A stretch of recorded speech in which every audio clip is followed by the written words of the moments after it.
2020 was a year no one could have predicted, but in 2021, it's time to get back to business, and QBS is here to help. The most important thing businesses and organizations can do today is to focus on your employees' stability and growth. That means investing your time in activities that drive your priorities. QBS makes it easier for you by taking on the burden of time-consuming back-office tasks like payroll, HR, and benefits administration. And you can be confident knowing that they're done right without having to do them yourself. By partnering with QBS, you'll have the time you need to focus on leading and growing your business, and we'll take care of the rest. Visit us today at qualitybsolutions.net or call our office at 864-834-3985.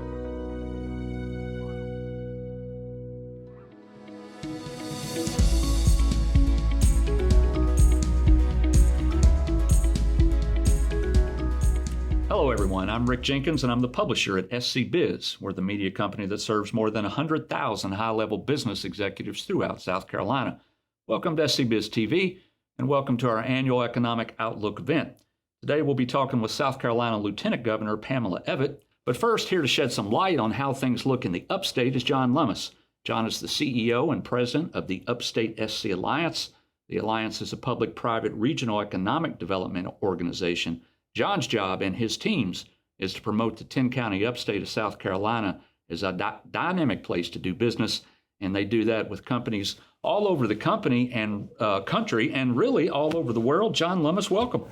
Thank you, Rick. Appreciate the opportunity once again to be here at GSA, and just was commenting, the weather is warming up just a bit, but so is business. So is business. Wow, what a wonderful segue. You must do this for a living. Sort of. That's great. John, we're going to talk about a lot of things today, and as I mentioned earlier, we will have the Lieutenant Governor here in a little while, but we're going to talk about the Upstate before we talk about kind of the state in general. 2020, thankfully, John, is in our rear view. As we look, it may not be completely gone. It's not disappeared yet, but knock on wood, it's far enough in our rear view that we can finally stop talking about that and look toward the future. And so as we look toward the future, I want to talk about a variety of things, but we're going to start with labor. And I want to read a few statistics just to kind of start the conversation out. Most recent info from the U.S. Bureau of Labor and Statistics shows South Carolina's unemployment rate is at 4.5%. The national rate, on average, 5.9%. Now, if we look back a year ago, we were at 7.7. So we have improved a couple percentage points. Now, those metrics put South Carolina right about halfway in the United States. However, the good news, John, is that the upstate of South Carolina is performing much better than the state as a whole. Unemployment rate as of June, 3.5%. Why has the upstate performed so well? Well, I think, coming out of the pandemic, we're a manufacturing economy in the upstate of South Carolina. And one of the best things that happened in South Carolina as a result of the pandemic was that our manufacturing companies stayed operational. They were deemed by the governor's office and the Department of Commerce to be essential businesses. So our manufacturing kept going during that time, had very few shutdowns in manufacturing, and also the state did a really good job making sure employees were safe and could go to work. I think that helped us to come out to where we are now and help with our unemployment numbers. Also, I think our commercial and retail businesses got back running quicker than in some other states, and particularly in the upstate. We really were able to get things moving fairly quickly despite COVID. So I think those are two things that really helped us. And then really just statewide governmental policy, the Accelerate SC group that combined business and government leaders to try to get solutions during the pandemic, that really worked for us. And I think our economy has been doing so well over the past several years that we just kind of continue to ride the wave even during the pandemic. A couple of things, and yeah, I agree with you. Manufacturers, when this first started, it looked like it was going to be ugly. There were a lot of manufacturers that just kind of shut down, but that only happened for a brief amount of time. And then our manufacturers pivoted. They all pivoted in one way or another, many of them, of course, with PPE-related materials. And so I think that those pivots and the way our manufacturers came through really played a large part in that improvement because they never went completely dark for very long whatsoever. Is that right? No, I totally agree. And a lot of that, the ones that did have to close down for a specific period of time, was more about supply chain and their ability to get materials in and to get their, the products that they were making in and out the door. So that had something to do with it. South Carolina was one of the first states to end pandemic-related unemployment benefits. Right. At the time, that was controversial. Some folks thought, yeah, it's time. Some folks thought, no, it's not. What do you think, and how did that impact our labor market? Sure. I mean, with the federal unemployment benefits, people were getting about $16.60 an hour to stay out of the workforce, to stay at home. And they felt that even if they could make a little bit more in the workforce, they could stay at home and not particularly have to work. I think that what we've seen since that policy has moved forward and been rescinded is that we are seeing more people getting back into the workforce, and I think that's helped some of our employment numbers coming down. I still don't think that we're totally past that. I think there's still a fairly good level of non-participation in the labor market, higher than it was pre-COVID. But I think we're coming out of that now, and we're going back to work. If you take away agriculture and pre-COVID hospitality, okay, the industries that are kind of our bread and butter and the industries that have kind of made the Upstate what it is are advanced manufacturing, and of course within that, auto and aerospace. I mean, my gosh, if anyone saw the Joey Von Nessen report on aerospace that we aired at our manufacturing conference back in October, you know how well aerospace is doing in South Carolina. Matter of fact, it's rivaling the auto industry in terms of economic growth. But those are three things that have driven us. We've already talked about manufacturing, but what about aerospace? Aerospace is huge in South Carolina, as you know. People talk about Boeing a lot, but also Lockheed Martin. I mean, we're making all the F-16s right here in the upstate of South Carolina, which is just an incredible win for our state. And I think the aerospace industry we're seeing some real movement there in a positive direction. Boeing has been profitable in the last quarter. I believe I saw that. And some of the the aerospace suppliers like Toray and others are getting ramped back up for the industry. So I think aerospace is going to be on a quick comeback. Let's talk about activity within your organization. We discussed this before we came on the air, but just a few stats I'll throw out there, and then I'll want to hear your comments on them. Through June of this year, you all have had 22 companies that have announced almost $1 billion in capital investment, and that is going to translate into about 4,000 jobs. To me, that sounds good, but how does that compare to, we'll say 2019? 2019, for the first 6 months, we had two more projects. We'd had 24 total in that time frame. But in 2021, we've had triple the amount of capital investment and double the amount of new jobs created. So I think that those announcements that have occurred have been larger and more capital intensive. I'll tell you what, when I heard that for the first time, I thought I must have heard it wrong. Those are good numbers. They're great numbers. And also, we have continued to really outpace national trends in the number of new companies compared to existing companies. 54% of those were new companies in the first half of the year. And over 50% of those, really 60% of those were international companies that made announcements. So we're continuing to see international investment here. Let's talk about not the companies that have already made those announcements, but the companies that you hope to be making announcements, right? What types of industries are currently showing interest in the upstate of South Carolina? I know we always we have auto folks and suppliers and things like that, but what else? If you look at the announcements in 2021, we continue to see automotive being, at the top of the list. But of the new ones looking that haven't announced yet, food and beverage is probably the top. And as we went through COVID, we saw that a lot of supply chains were broken or slowed down in regard to food. Nobody could find toilet paper. Nobody could find, chicken, all these different things. It was because of, supply chains and transportation.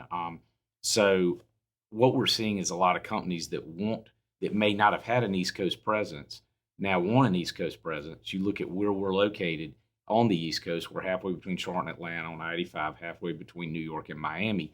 If you draw a circle from where we sit right here, 1 day driving distance, there are 110 million people in that circle. And those are consumers that are going to buy food and beverage products. So they're really starting to look at our region for that. Life sciences. Yeah. When did this all of a sudden become a thing in the Upstate? Well, I mean, over the last, 10 years, I mean, we've been looking at that because we've had,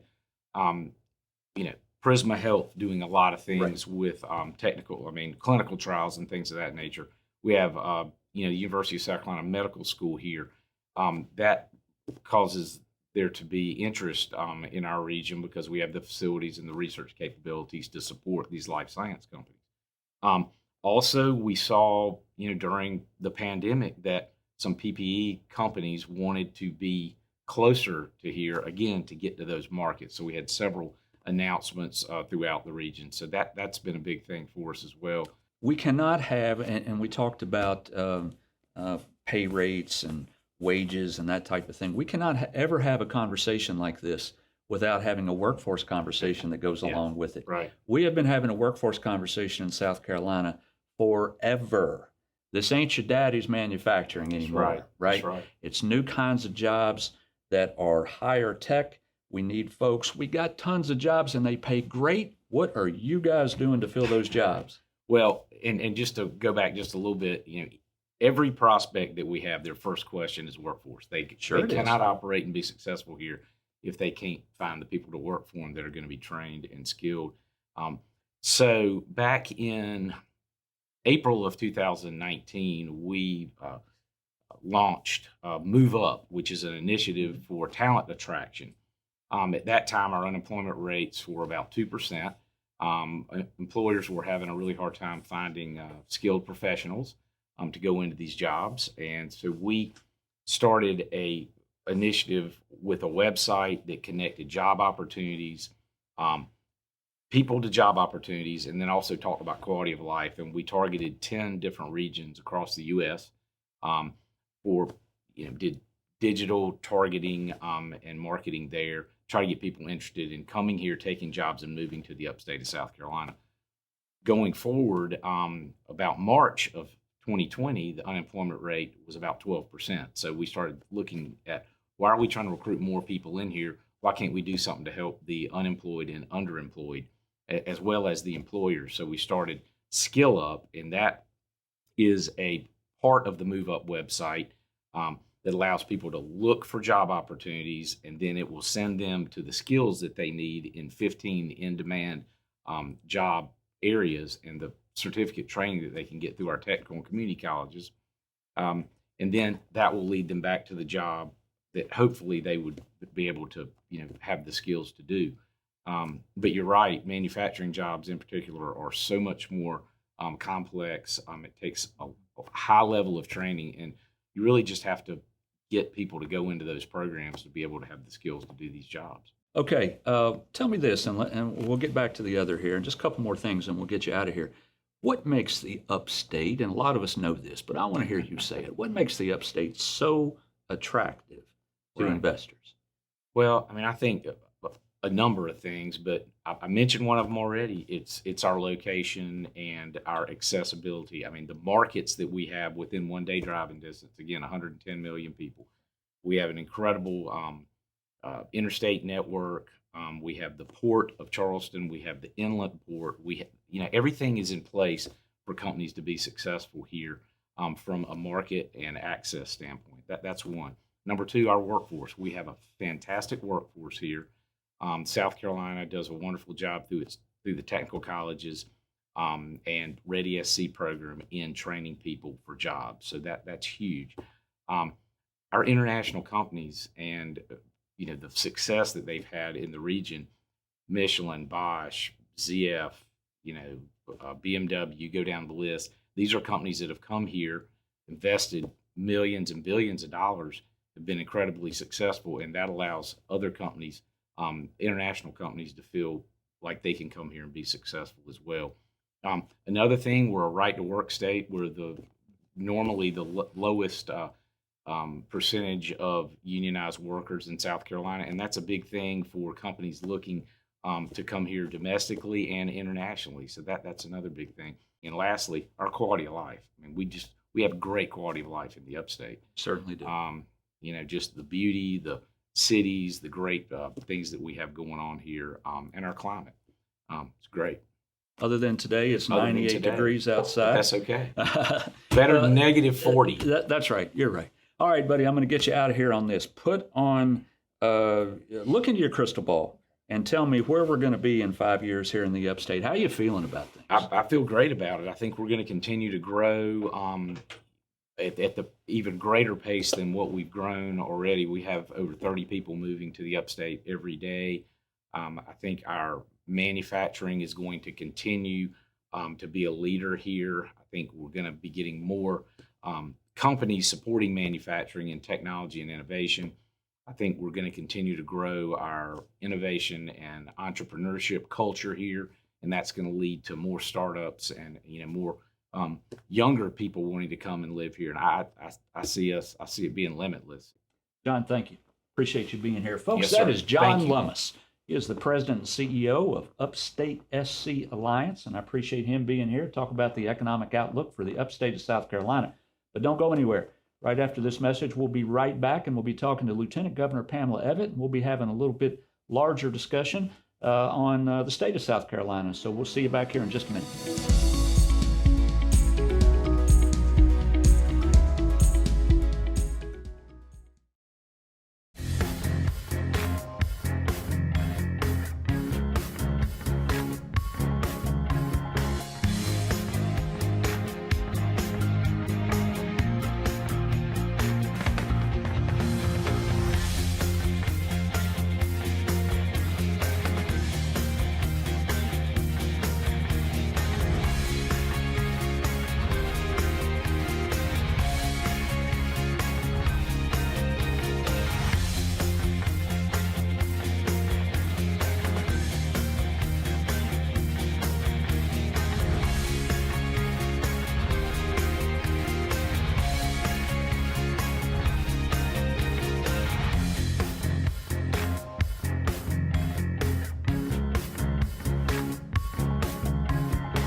Welcome back, everyone. Once again, I'm Rick Jenkins, the publisher at SC Biz, the media company serving 100,000 business executives throughout South Carolina.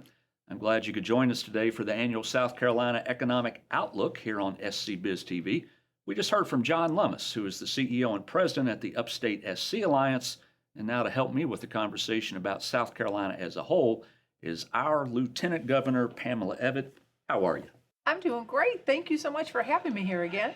It is good to have you. And you said again, and that reminds me that the last time that we saw each other, we were sitting right here in this studio.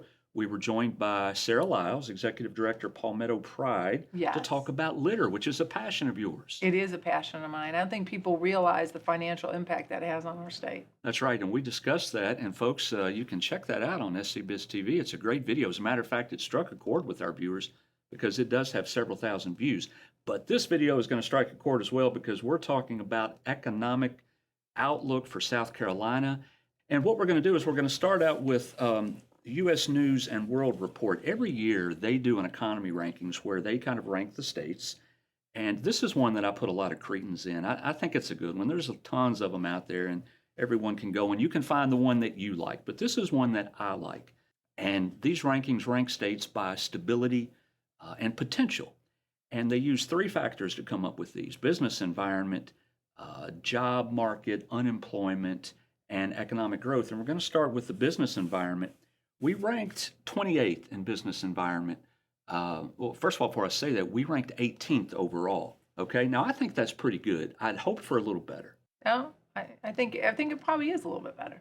Okay, good. A lot better. I look forward to hearing what you got to say about that. But business environment, we rank 28th. Now, this surprises me. This is the number of announcements we have, right? This is the companies moving to town, the companies expanding, applications for patents, these types of things that I feel South Carolina is just rolling. I was surprised we were 28th. Tell me about it. Yeah, I'm surprised we were 28 too, because I see all the incubator programs we have going on around the state, Right. and how many businesses are looking to call South Carolina home. And I think for all the negatives we hear about COVID, I think the one positive is it really showed that we walk the walk that we talk. We are a business-friendly state. We are looking to help business every way we can. I want to move on to the next factor that goes into ranking the states according to U.S. News and World Report, and that is employment. Employment has been looking pretty good. Of course, it doesn't look as good as it did 18 months ago, right? But it is what it is. SCDU came out, the latest statistics just here recently. We're looking at June, 4.5%. Nations at 5.9%. We're outperforming month over month. It was great, right? Yeah, absolutely. What's happening there? So the governor was the first governor in the country to pull back that federal excess unemployment. That encouraged our workers to get back to work. We listened to our businesses. That's why when we go back to that 28th in ranking, I think that's why businesses are so seriously looking at South Carolina, because we heard their cries. We heard their cries through COVID. We heard their cries and brought them to the table now. And they came and said, we need workers. We need you to get our workers back to work. The governor heard that. He had Director Elsie with DEW write a letter to Washington saying that South Carolina would no more accept federal stimulus dollars for unemployment. And that helped encourage a lot of our workers to get back to work, help our businesses. When did that occur? When did that letter happen? That letter happened in May, and we gave everybody till the end of June. I'm with you. Good stuff. All right. Employment. I didn't mention this, but we ranked 19th in employment. Economic growth. Now, this is where we shine. Economic growth, we ranked 11th.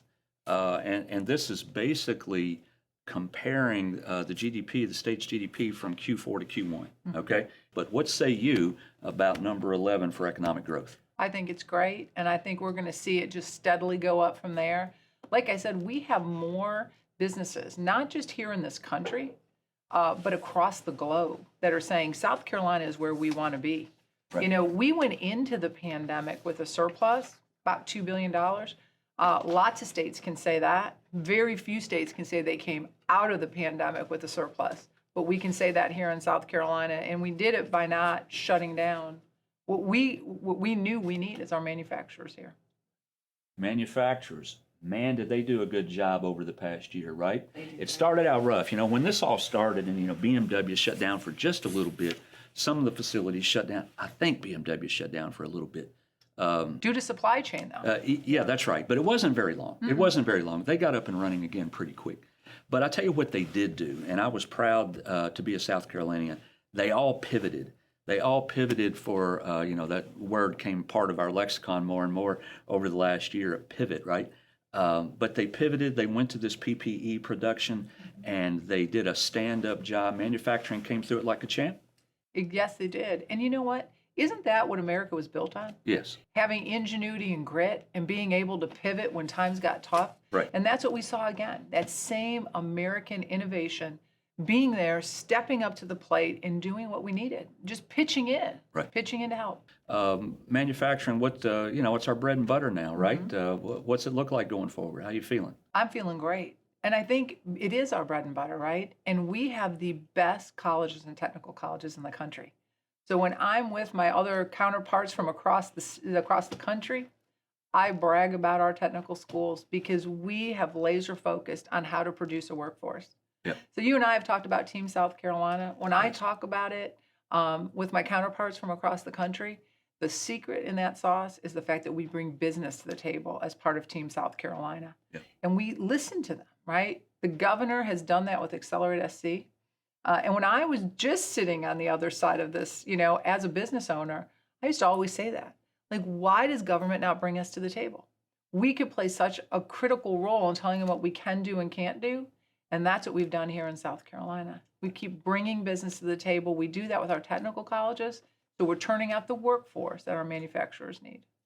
Workforce still an issue, though, but I'm going to get to that in a second. I will echo what you say on our technical college system, and a shout out to our buddy Tim Hardy, Dr. right. Hardy, the president of the South Carolina Technical College System, who I think does a bang-up job over there. So I'm glad you brought those guys up. I want to do some quick hits now. We're going to talk about a bunch of different things, and I don't, whatever comes to my mind, okay? Okay. And let's see where we go, all right? And if you want to talk about something, you shout out. Let's talk about the Port of Charleston first, and the inland port, imports, exports. A little over half of our exports in South Carolina, we know what they are. Auto, tires, auto supplies, a few airplanes every now and then. That's about 52, 54% of our exports. What are you seeing? How's the port faring?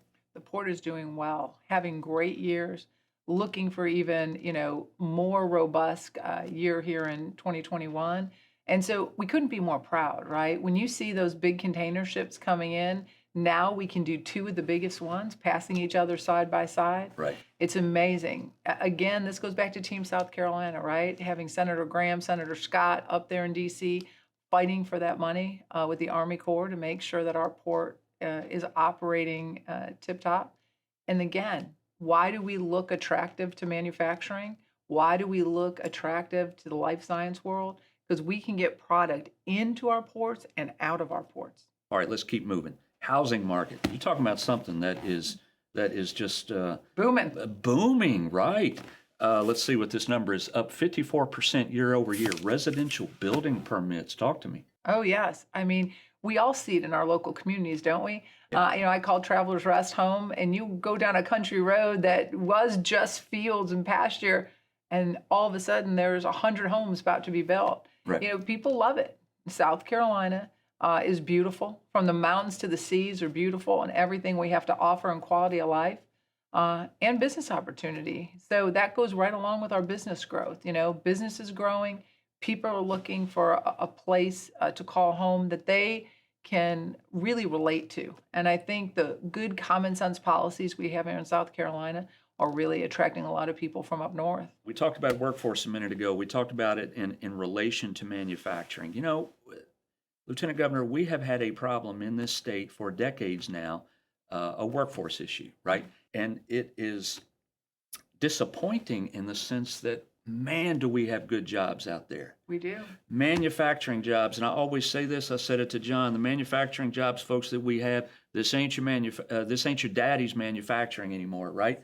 We're not looking for people to turn a screwdriver. We're looking for people to manage the robots that turn screwdrivers, right? It's a time of advanced manufacturing, but we can't fill our jobs. What are we going to do?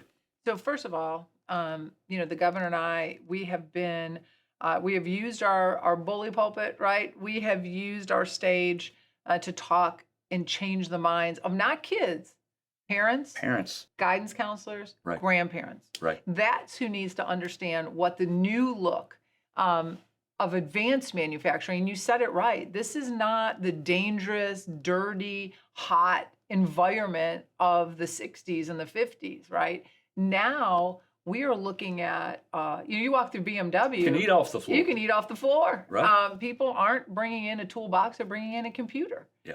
And and so we're doing a couple things, right? We're using that to try to talk to parents and tell them the opportunities that are out there. Because what we've been hearing for a long time, since I've come out of college, is how many kids are going to college just to go to college because everybody thinks they should, and they take a degree that they really don't have a lot of interest in, or it's a general degree, and then they decide they want to work with their hands. So they rack up all this debt, and then they end up going back to school to try to do something that they really want to do. And we're making it okay. We are saying that, our technical colleges are not a second-tier program anymore. This is not the second option. Mm-hmm. And we're making kids feel good about it. And shame on anybody who's making a parent or a child feel bad about going to one of our technical colleges and, let's say, getting a mechatronics degree. So sought after. You talk to Michelin or BMW, Volvo, Mercedes, the list goes on, right? They're looking for mechatronics, manufacturing and robotics. How cool is that if you're a young kid to talk about that? You mentioned guidance counselors, and so let's stick there in a way. We'll talk about teachers. We have a teacher shortage. We need teachers. What are you guys doing to get more teachers? So what we're doing is, the governor has been asking the General Assembly to continue to give some raises to teachers. Again, we talked about our technical colleges. Let's talk about our four-year universities, some of the best in the country.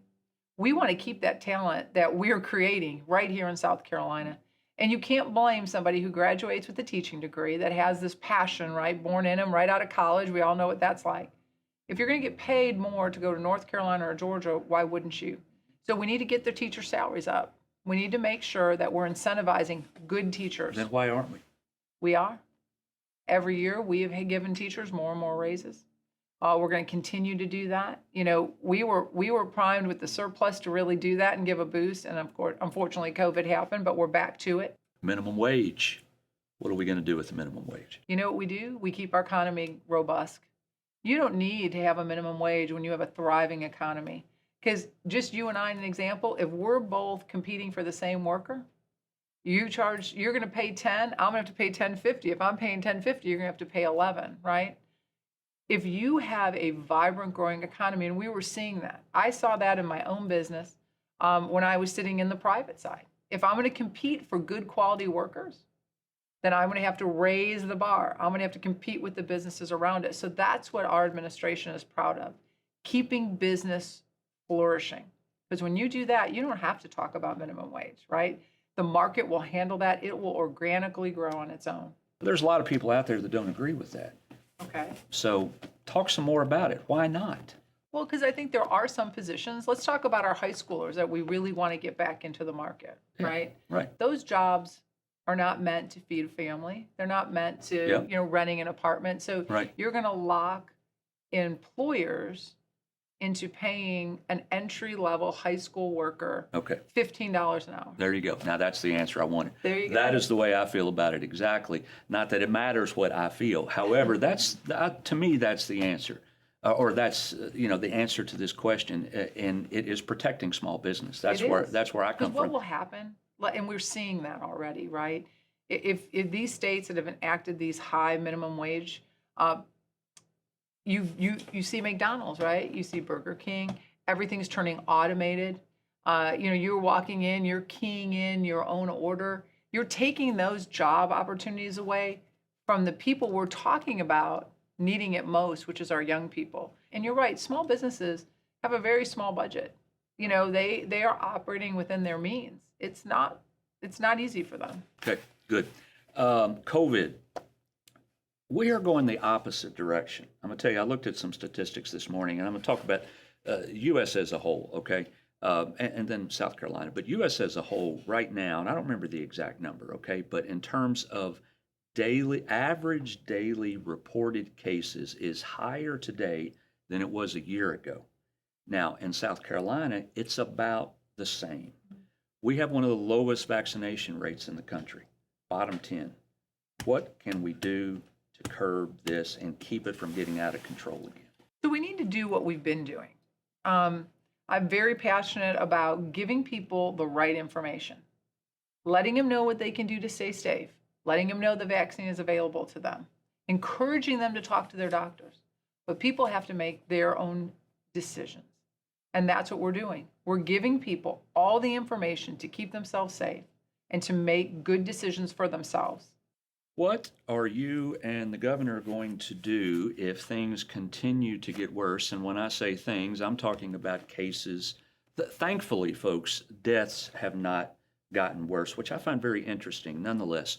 What are y'all going to do if things keep getting worse? Are we going to roll anything back? Are we going to talk about wearing masks again? Are we going to cut down on event size? Tell me. We're not going to do it. Not going to do anything. We're not going to do anything. We're going to count on the people of South Carolina to do what we're telling them to do to keep themselves and their families safe.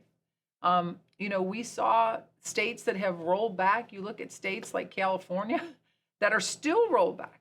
They're not better off than we are. So we are not going to do anything. The governor has gone on the record to say he will not have state mask mandates. In fact, he is happy that here in South Carolina, he signed into law giving parents the choice to feel if their children should be masked up or not. Because in some cases, we look at it as far as COVID, but we're not looking at the other side that the governor keeps talking about, which is mental health of our children, and what is masking them up doing, and what collateral damage are we creating. And so we're leaving it to parents, because nobody should tell a parent how to raise their child. I like that answer. I appreciate your candor. If you had a magic wand, I'm going to get you out of here. I got a couple more things. If you had a magic wand, could change anything, social policy, something to do with economics in South Carolina, any kind of change, how would you wave that wand, and what would you do? I would lower taxes here in South Carolina. Yeah. That's what I would do. I think that is the final thing the governor has been asking the General Assembly to do. We thought in 2020 we were going to have a good path for that, and of course we got diverted because COVID happened, right? So we were doing everything we can to keep business and people safe. But that's something we haven't, taken our eye off of. We need to make sure that South Carolina gets more competitive. We see what happens in Tennessee and Florida, in Texas, no state tax. Those states are flourishing. People will pay their fair share if they feel that that's what they're paying. And so I would like to see the General Assembly look at cutting taxes. I don't expect it to go from what we have to zero, but we are one of the highest marginal tax rates in the country. I'm going to get you out of here on this.